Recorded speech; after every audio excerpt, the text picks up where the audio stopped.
Welcome to the Heart Collective webinar on funding and logistics.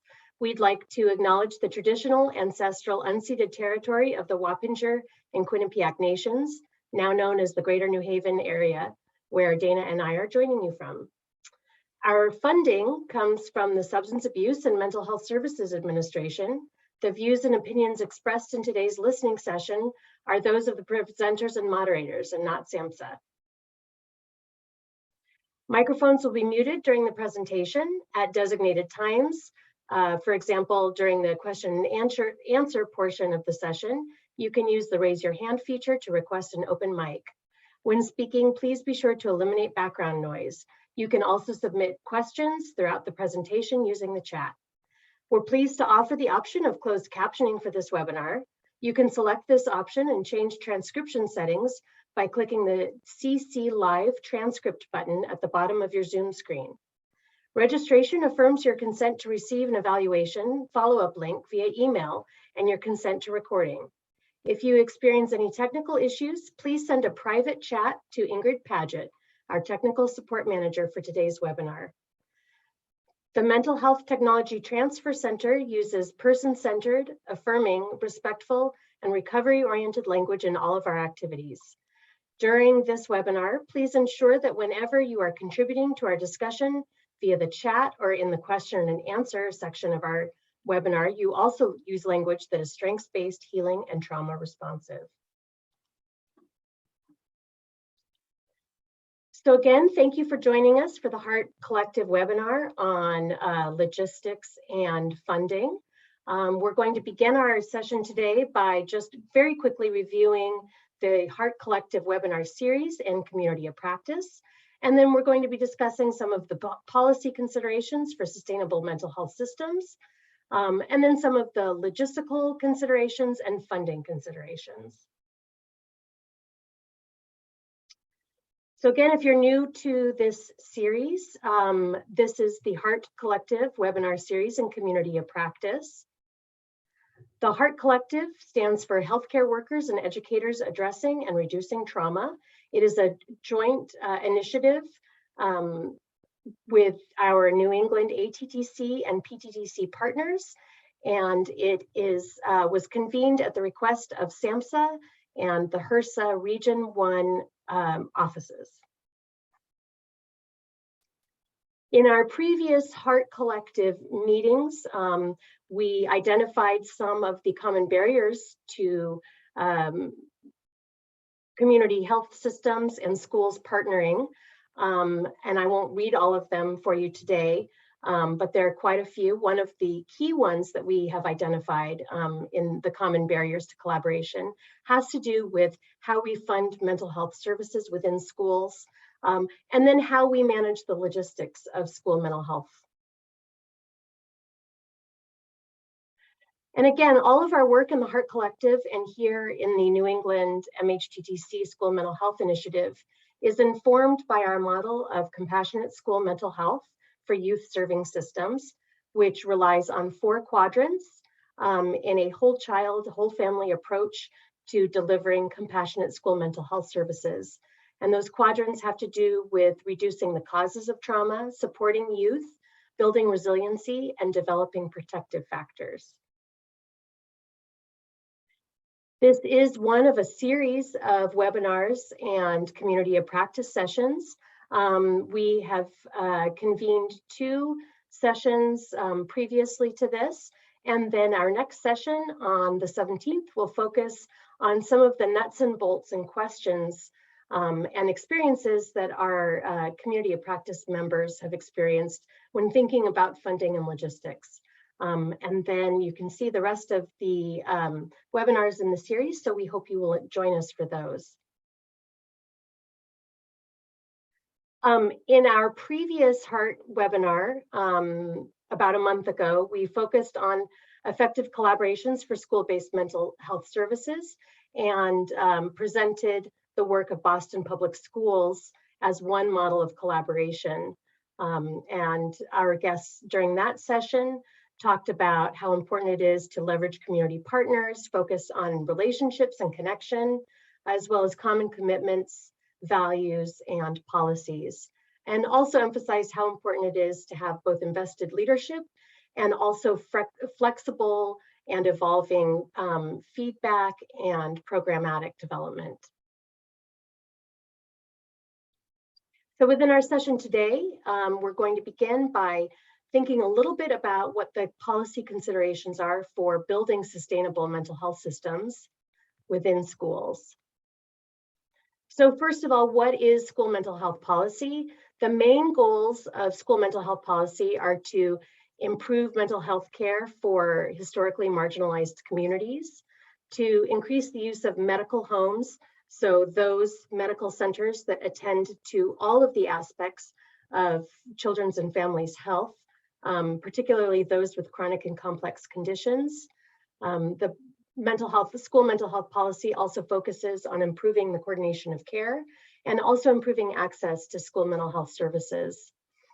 Within school mental health policy, it's also a key component that federal and state legislations join together to support the implementation of statewide task forces and sometimes local and district-wide task forces, developing mental health policies within schools and districts, supporting universal screening and improving the mental health training and professional development of and education for all members of the school staff. In recent years, and particularly as a result of the COVID-19 pandemic and the resulting mental health crises within our youth populations, the Biden administration issued an executive order that outlines some of the mental health crises that are currently confronting our public health system at the moment, and pledged to lend federal government support to promote mental health and support students and well-being within schools. And there are a number of federal initiatives that you might be familiar with of note. The first is an initiative funded by the Center for Disease Control and Prevention called DASH, which is the Division of Adolescents and School Health, which funds state and local schools and districts to promote health and well-being throughout schools. The next is our own MHTTC School Mental Health Initiative, which focuses on delivering evidence-based technical assistance and training to support school mental health. Another SAMHSA project is Project Aware, which provides funding to state education agencies to partner with state mental health agencies to increase awareness and mental health supports within schools. But we also have the School-Based Mental Health Services Grant Program, which was authorized in 2020 to provide money to increase the number of mental health service providers within schools. And finally, as part of the American Rescue Plan Act in 2021, more than $120 billion in grants was given to states through the Elementary and Secondary School Emergency Relief Fund, so that they could then award sub-grants to local educational agencies to provide mental health services and supports. So I'm going to tell you a few examples of some positive policies that have been passed or are in consideration here in New England, where we're based. There's currently a bill that's going to be introduced in the next session for Connecticut called an Act Concerning Social Equity in the Health, Safety, and Education of Children. And the goal of this bill is really to support comprehensive mental health needs for youth, both in the school building and outside. There are lots of provisions within this bill, but some of the important ones include having up to 4 mental health days a year for students as excused absences, and expanding the early intervention program, and creating a task force to study what comprehensive wellness needs are not currently being met by the Connecticut's provisions for school mental health. A bill that was recently passed in Rhode Island is the Nathan Bruno and Jason Flatt Act, which requires that all school personnel, from bus drivers to cafeteria workers to school secretaries to educators to principals, all of them must be trained in suicide awareness and prevention. And an example of using earmarking, which we'll talk about more later, is an amendment that was added to a bill, a funding bill that is passed every year as a matter of general fiscal responsibility for Massachusetts, there was an amendment added, Amendment 1078, which said that Methuen Comprehensive School Mental Health System gets no less than $60,000 for mental health services. And we're fortunate enough to know the director of the Methuen School Mental Health Services, and he let us know that this was the result, the long-standing earmark that was the result of some lobbying that his group did with Representative Campbell's office. They established a good relationship with Representative Campbell, and they did this because they knew that she already had an interest in youth mental health, and he presented all of the work that Methuen was doing to her and broke down the funding needs, and they had an agreement that that $60,000 would be a part of the annual budget. So he made sure to let me know that this was just something that he took upon himself as an individual to really advocate for this funding. And there's really no downside to asking. The worst thing that can happen is that the legislators say no. So that's an example of how you as an individual at the school level can also lobby for your school or district's needs directly with legislators. And there are a couple of really key ways that people can influence legislation and policy. And the key of this is that it's really important to exercise the power that you have. First, within a school, so familiarizing yourself with district and state policy regarding mental health and how that's funded. Secondly, as a district, a collective, to clearly communicate the district and state policies and set up accountability measures so that all of the schools within your district are working together to advance school mental health policy. The next is as a state. It's really important, we see in the Project Aware work that it's really essential for state departments to work together and coordinate to create and deliver a coordinated collaborative policy and recommendations to legislatures. And that also increases your chances of getting funding for mental health policies. And then, as we saw in the example of Methuen and John Crocker, that individuals working with school staff, students, families, legislators can advocate for equitable mental health services within schools. So no matter where you are in that level and whatever groups you're part of, those are some things that you can do. Now we're going to move to some of the logistics considerations when thinking about building comprehensive school mental health programs. And the thing to remember is it's important to consider everything and early and often. And one of this list of some of the considerations came to us through discussions with our Heart Collective members who represent community health, education, families, and people with lived experience. Excuse me. So it's important to think about all of the logistics of school mental health as a whole, beginning with the physical space. So thinking about how students will get services and where, and how their privacy will be considered as you develop the physical space. It's also really important to think about the staffing models. Who's delivering services? How are we supporting those people? How are those people supervised, and when and by whom? The next thing is thinking about staff relationships. So making sure that school staff are aware of the mental health staff and the staff from collaborating organizations so that those relationships are solidified as you begin this programming. The next thing is about staff time management. So thinking about how time is spent and on what, who's spending that time, how is that time being used effectively and at all levels of the MTSS or tiered model of school mental health. And one key component of things to consider are communications. So how are you discussing your school mental health programming? How are you talking to students, families, and other staff members about universal screening, or the referral process, how students are identified and what happens to them as a result of those referrals? So the first aspect of those considerations is about the physical space. So thinking about a dedicated room or some sort of private area or mobile unit that can be used for screening, assessment, and delivering services in a way that reduces stigma and protects students and families' privacy. One of the things that we see and have heard about in some of the schools that we're working with is the introduction of calm corners or rooms for students to visit when they're having a tough time, when they're feeling overwhelmed or anxious.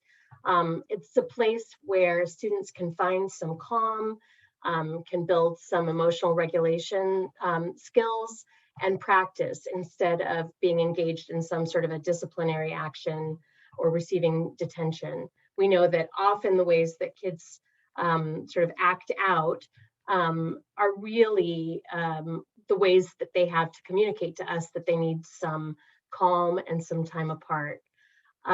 Many school buildings have unused space that can be used to provide school mental health services or can be converted. It depends on where you are and what your school building looks like, but there are often rooms that are unused or underused that could be converted that way.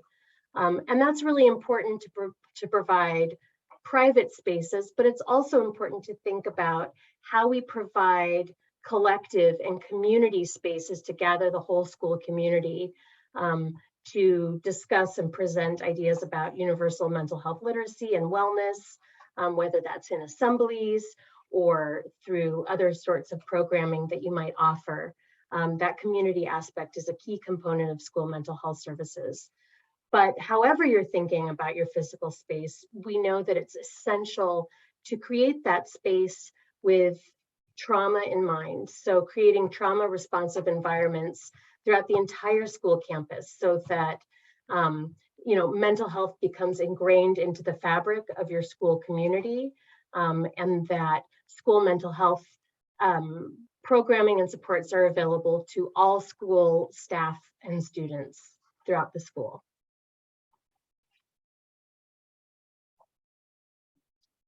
Now, there are a couple different staffing models that we're going to review today that we often see in schools with school mental health programs.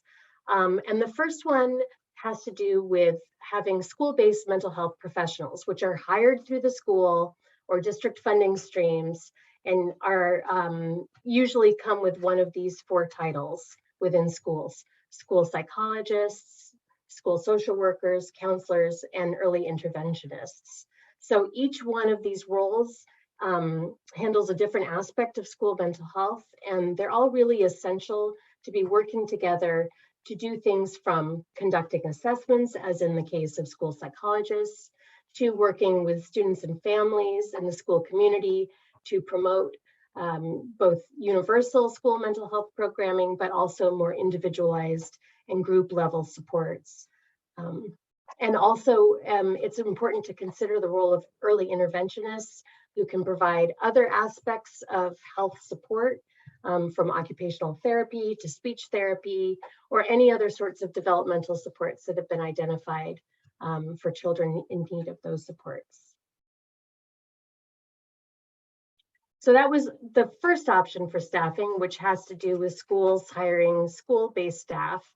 The second is one that we often see, which is sort of a hybrid model of the schools and districts contracting with either youth mental health professionals or some sort of collaborating health organizations.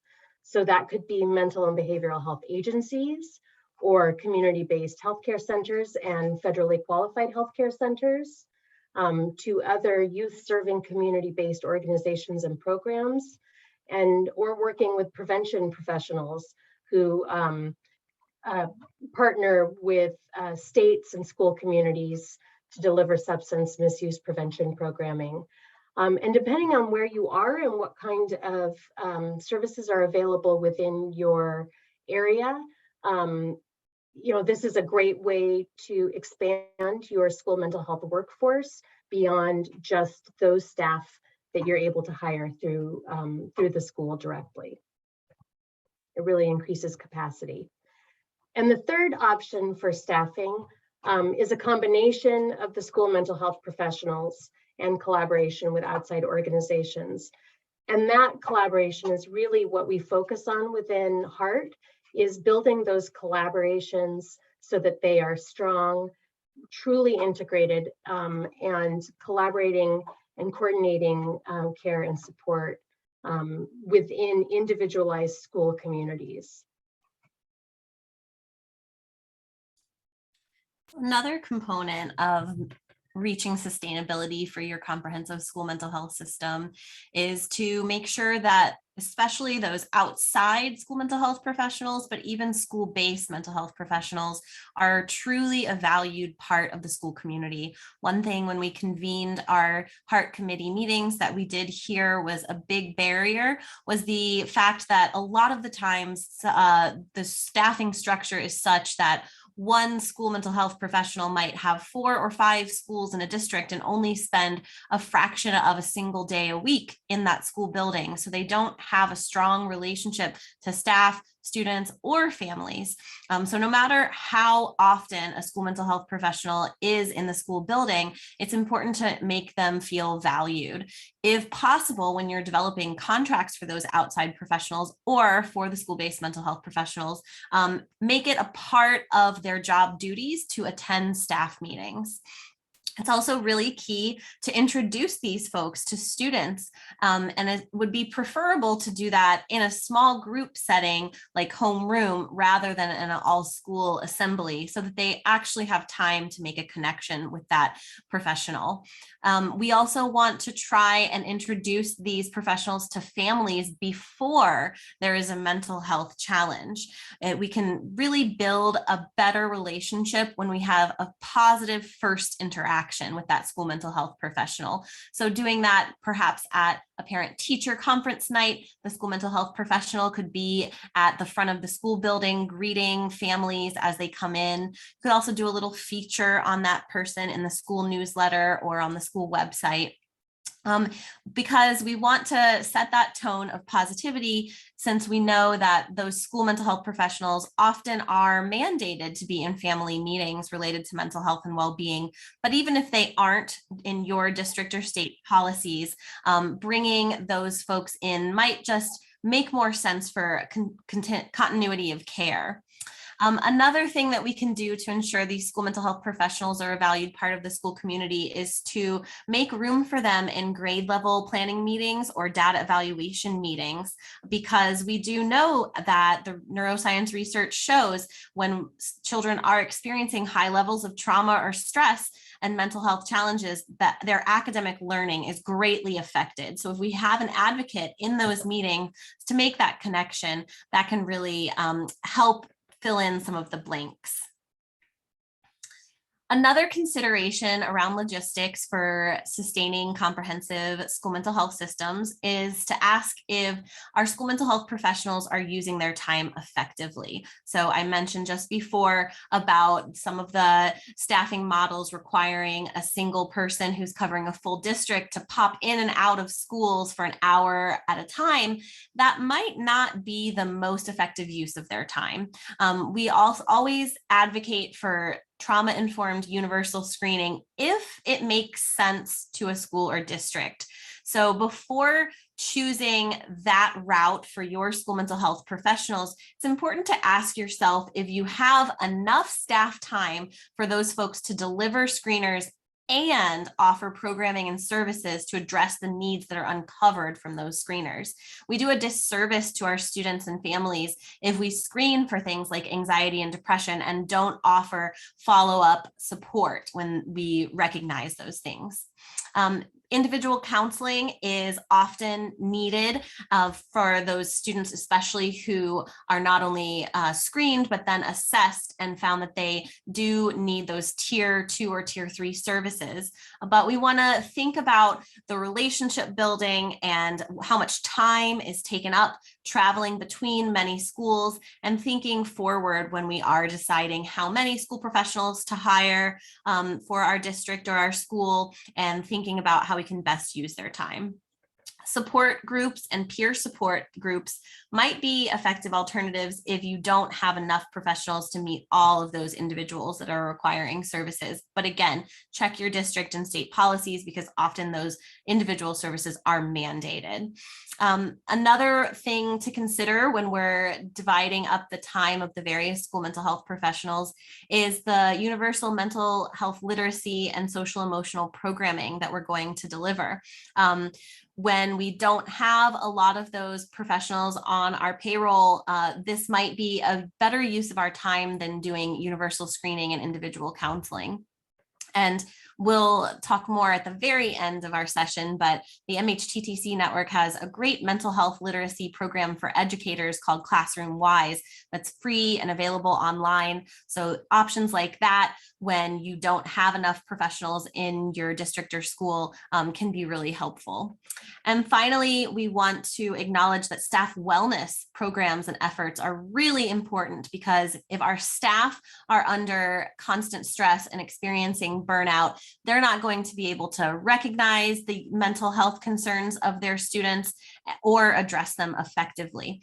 We want to acknowledge that the primary goal of school mental health is to ensure that students have positive mental health and well-being, but those staff wellness efforts, while it's the responsibility of the individual to maintain their own well-being, putting up some supports at the school level can be really helpful.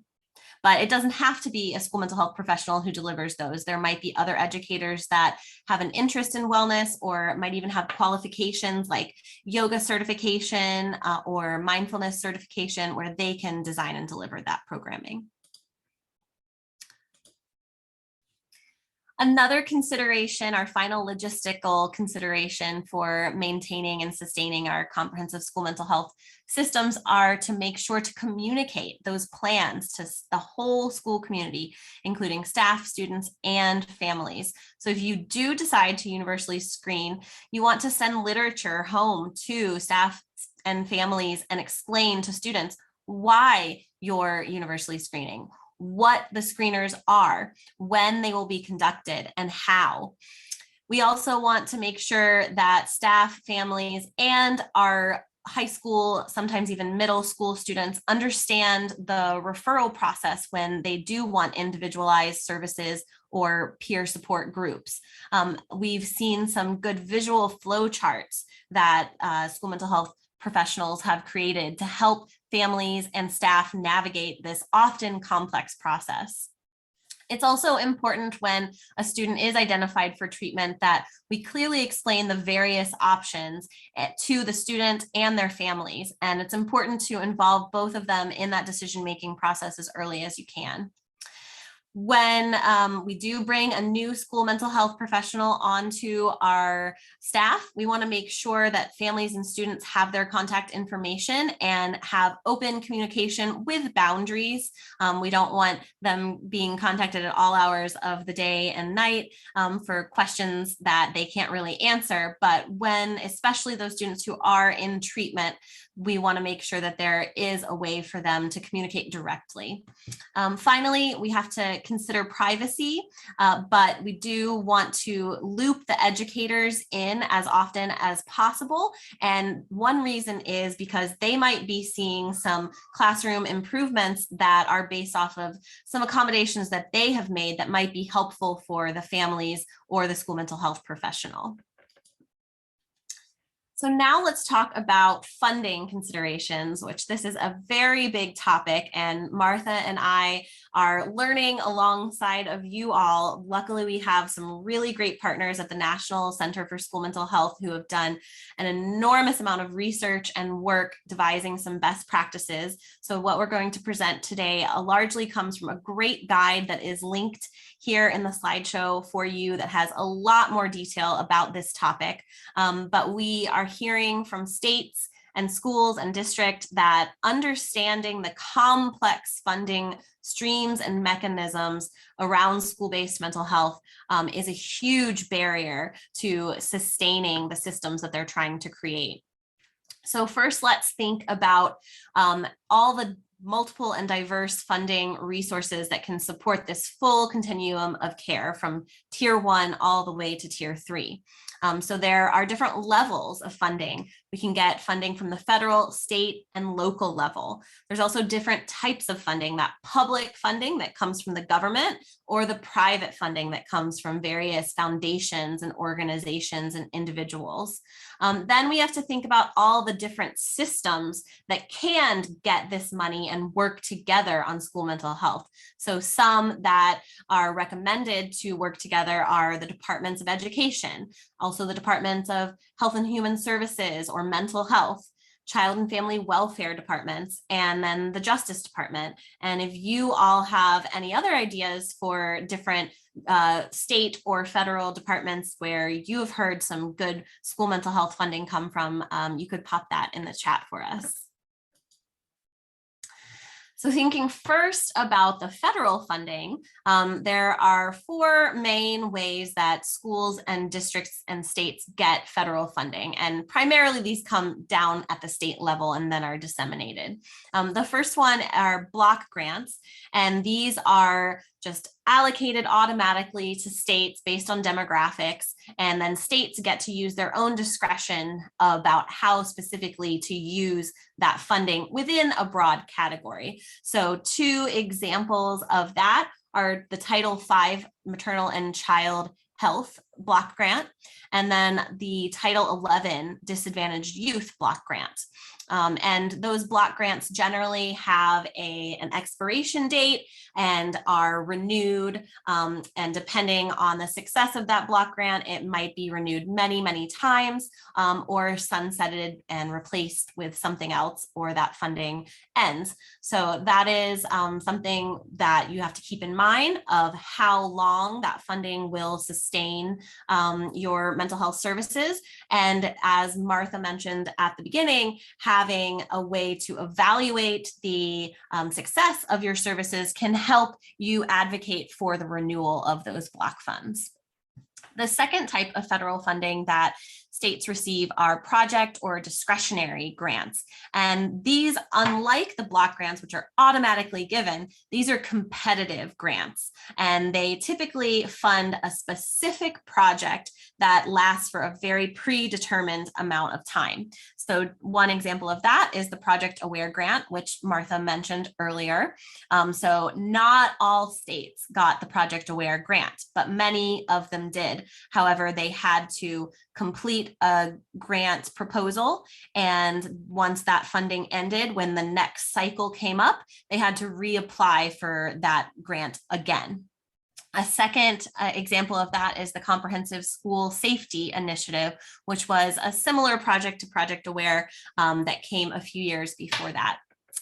The third way that the federal government distributes funding to states is legislative earmarks. And these are typically provisions that, similar to the grants, they give a certain amount of money for a specific time-limited project. However, they're usually a little piece of a much larger bill. And for those legislative earmarks, like I mentioned about Massachusetts earmark earlier, it can be really important to develop relationships with your federal representatives and senators and let them know how important getting a little bit of money for XYZ project is when they have a larger spending bill that they're negotiating. So those legislative earmarks might look like reserving a part of an annual budget for school safety, or adding an amendment to a federal bill that allocates more money to school mental health.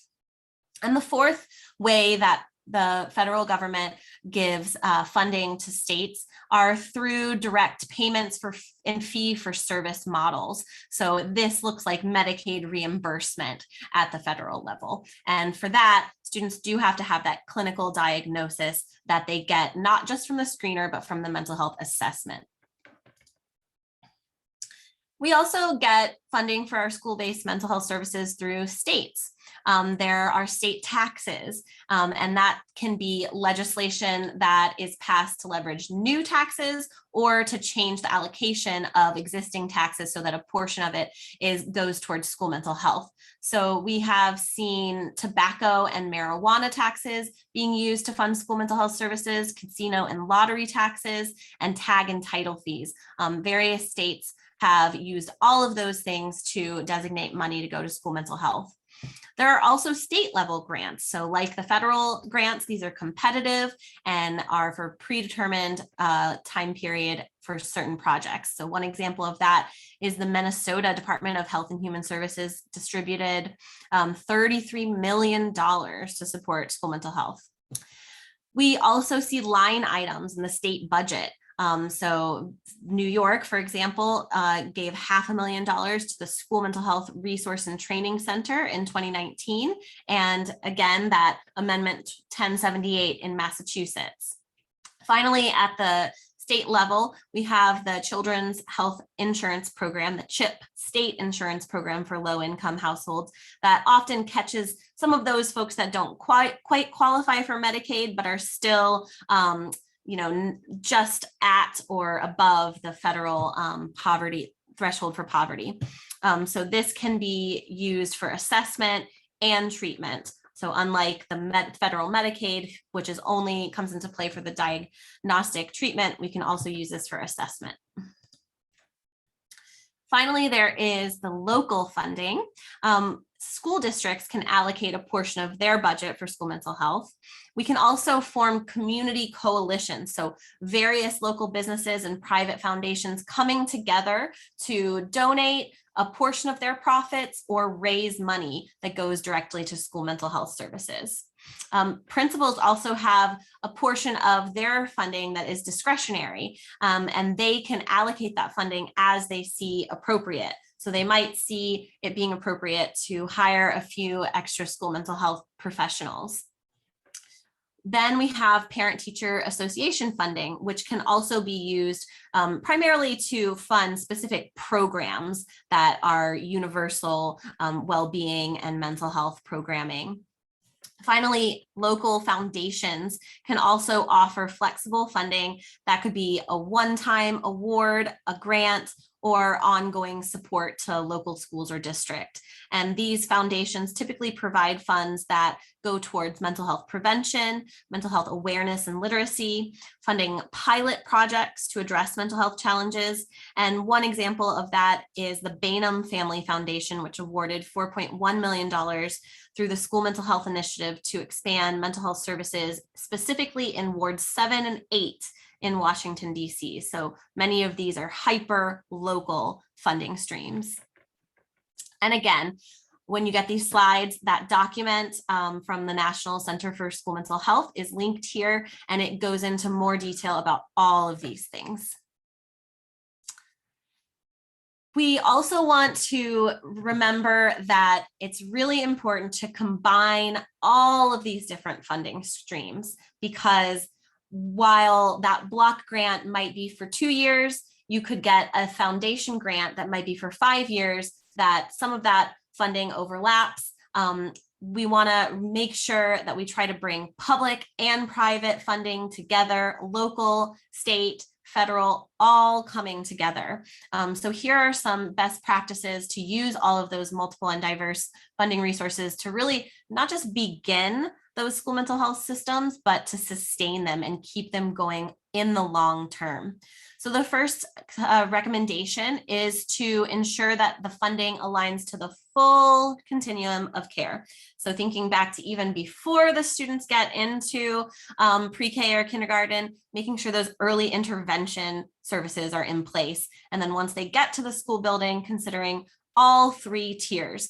And one recommendation that the National Center for School Mental Health has is to take the time to really map out all of the services that occur at each of those tiers and really look where the funding comes from for each of those services. And if there's some gaps, you want to make sure to think about where we could get some sustainable funding to fill those gaps.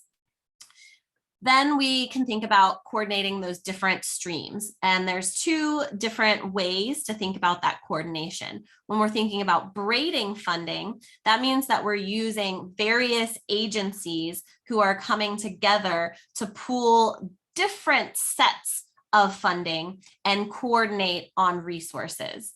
Then there's blended funding, where there's a single pool of funds and different agencies and organizations contribute the money to that single source, which would be the school or district, and the decision-making comes from that point of view. So neither is better than the other, but it's just a different way of approaching that coordination of the funding streams. Another best practice is to develop, evaluate, and update your financing plan regularly.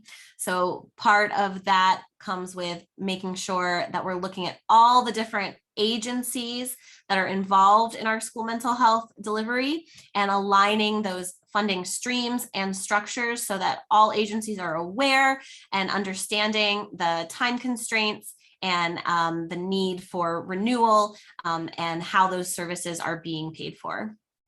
Another important aspect of that process is to make sure that we're not just providing school-based mental health support for the youth themselves, but we're forming some partnerships so that we can support family as well. We know that when young people experience mental health challenges, there's also often a need to educate the family members about best practices around social emotional well-being as well.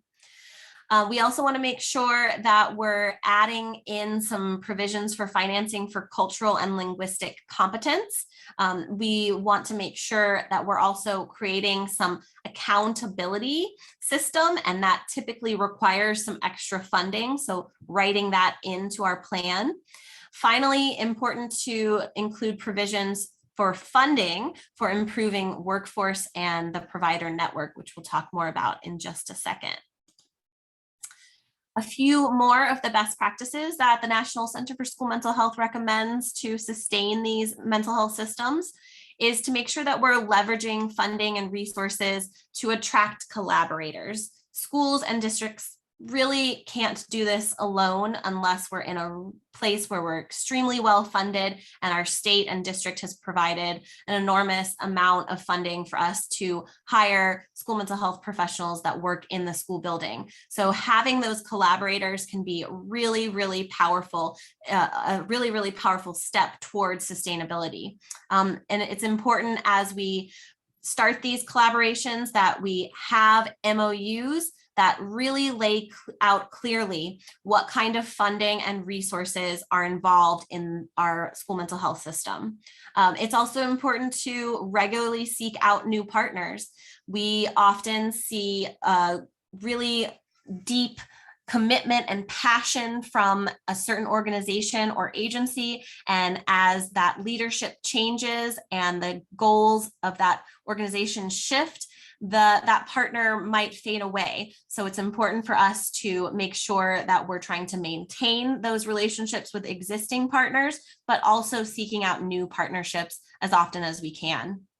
And then, of course, putting in the work to keep your existing relationships healthy and making sure that you have a diversity of agencies and organizations. So having one organization that might specialize in suicide prevention and another organization that specializes in substance misuse prevention and treatment is really a great, effective method for maintaining a variety of relationships with folks. Another of the best practices that they recommend is to maximize the expertise and resources of your school mental health partners. So that might look like asking the entire school community about what expertise they might have. You might have parents of your students who are qualified and trained to talk about these things that might want to volunteer to come in and lead a wellness day about holistic health. You might have some members of the school staff that have expertise on a variety of mental health or wellness topics that could lead professional development for your school staff or families.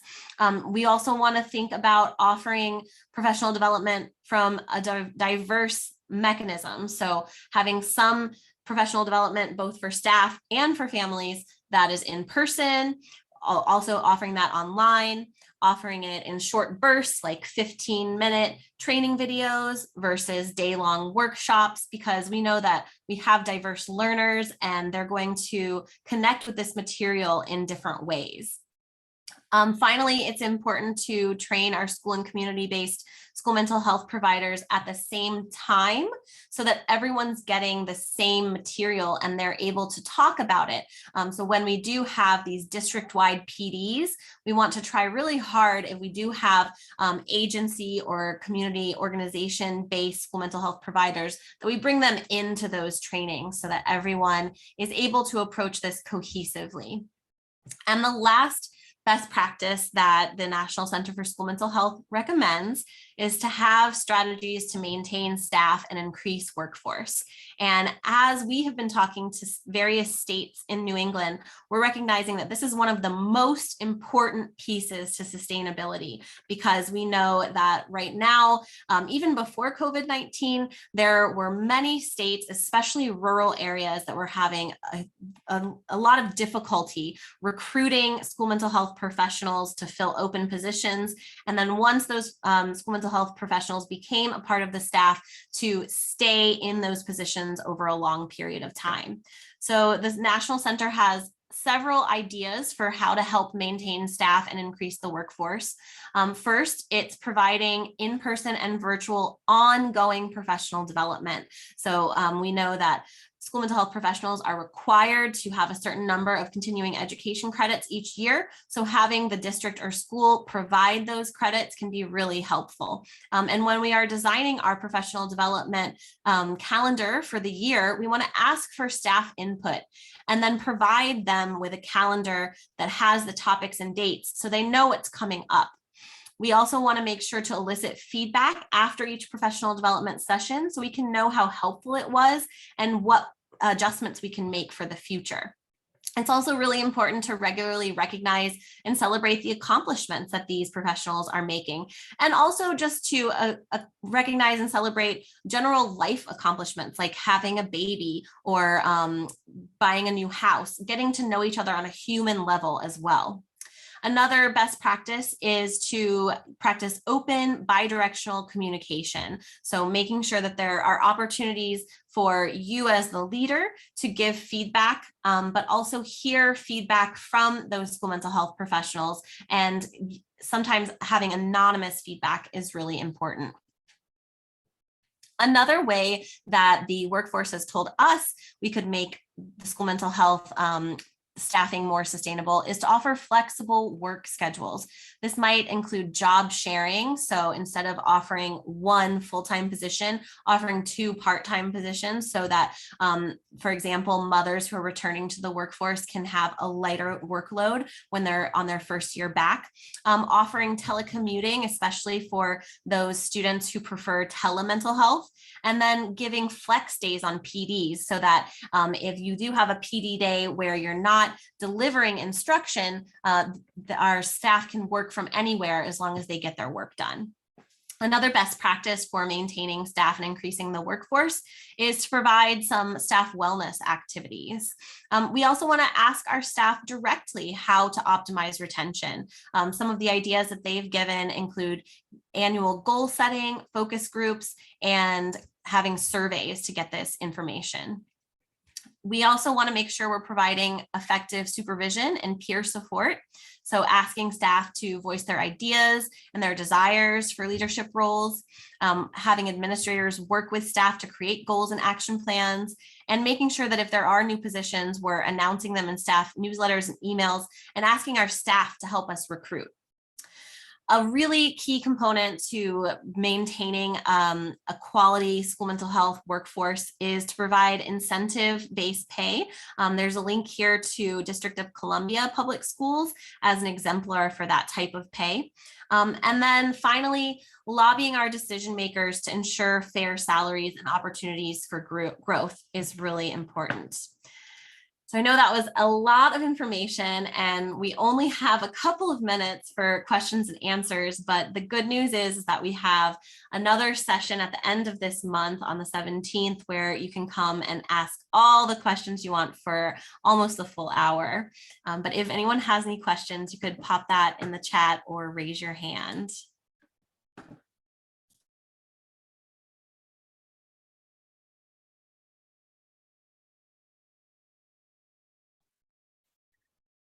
Okay, thank you so much for being with us this afternoon. Within the MHTTC, we have a number of school mental health resources that we want to make you aware of. So links to these resources will be available in the copy of the slides that you'll receive after the webinar. The first resource that we want to draw your attention to, first two, are our national resources, the Classroom-Wise Education for Mental Health Literacy for school personnel, and also our national best practices implementation guidance on comprehensive school mental health. We also have a virtual training library, which highlights some of our most popular video and webinar resources that include things from compassionate school mental health to the neuroscience behind trauma and toxic stress to trauma responsive and mindfulness practices. Next slide. We also have a resource directory on various topics related to school mental health and childhood trauma. So please be sure to check those out. And we have two events coming up later in this month. The first is our community of practice on cultivating compassionate school communities, which focuses on our online course on compassionate school communities. So we hope you'll join us for that. And the second is the Heart webinar community of practice session that Dana just mentioned on some of the questions and answers and examples of funding and logistics considerations. We hope that you will plan to participate in some of those activities, and we thank you again for joining today's webinar. Our funding comes from SAMHSA, which requires us to evaluate our services. Ingrid will put a link to a very brief evaluation survey in the chat, and you can also use your phone to scan the QR code on the screen. Attendees will receive this survey 24 hours after today's event, along with the slide presentation. The follow-up email will include links to request CEU credits or participation certificates. We appreciate your honest, anonymous feedback, which will help us plan future meetings and programs. For more information about CEUs and certificates, please contact the New England MHTTC, and please also stay posted to our website listed on this slide for links to the video presentation and related slides. Please also consider subscribing to our newsletter to learn more about resources to support student mental health. If you have any questions about the New England MHTTC or our school mental health initiative, please contact either me or Dana at the emails listed here. We thank you so much for joining us today, and we hope to see you at our next event. Thank you.